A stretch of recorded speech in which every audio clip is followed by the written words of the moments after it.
everyone. I'm Garrett Tesla, founder of the Squad Room, where we help you transform your leadership, create more resilience, and generate more balance in your life. I started the Squad Room because I was searching for those answers for myself. And as I dug deep into personal development and dealing with the stress of my job as a cop, I quickly realized that I was not alone.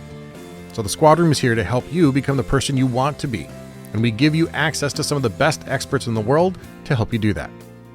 If you're new to the show, thanks for being here. And don't forget to follow or subscribe to the show so that you don't miss any of this valuable information that literally could change your life. We all need coaches and mentors in our lives, and we have literally hundreds of hours of free content on this show and at thesquadroom.net on growing your leadership, raising your emotional awareness, mastering stress, arresting anger, and creating more balance in your life. Now, let's get to today's episode so you can implement some of these lessons into your life. And trust me, many of these lessons are hard-won. There are blood, sweat, and probably a few tears behind what we share on this show. But the whole point is to help you navigate these tough careers during these incredibly challenging times. So listen closely and maybe even take a couple notes so that you can execute on some of the lessons you learned today.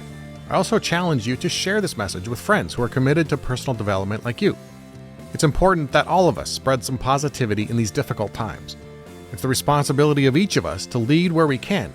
And you can do that right now by taking these lessons and sharing them with others. Also, make sure to DM me or tag me on Instagram at The Squad Room so I can cheer you on or answer questions. And I'd love it if you wanted to reach out by email to me.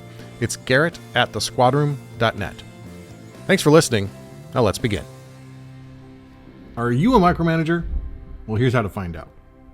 Is your intensity as a manager actually a symptom of the negative beliefs you have about yourself? There's nothing wrong with holding people to a high standard when you work in law enforcement. The public holds us to that standard, and we should accept that and work to achieve that. But for you managers and supervisors out there, are you known as someone who demands an extreme amount from your people? If you are, you might defend this position with beliefs like, well, I only demand of my people the same quality that I demand of myself. If you find yourself micromanaging, being impatient, short-tempered, or highly judgmental of the work of the people that work for you and with you, consider this possibility. Are you truly upholding a high standard and providing a path for people to become high achievers, or are you simply subjecting your coworkers to the same negative self-talk you say about yourself? With 18 years in law enforcement and rising to become an executive in the music industry before that, here's the consistent thing I've found about micromanagers and tyrants. They lack confidence in their ability to do the job they've been given. That's really it. And when someone lacks that confidence, they'll latch on to anything that can ground them to a sense of control. And for most people, that sense of control comes from their previous job, the one that they were so good at, presumably, that they got promoted. But now in this new role, there's new ambiguity, and so they fall back to operating from the lens of the job they had.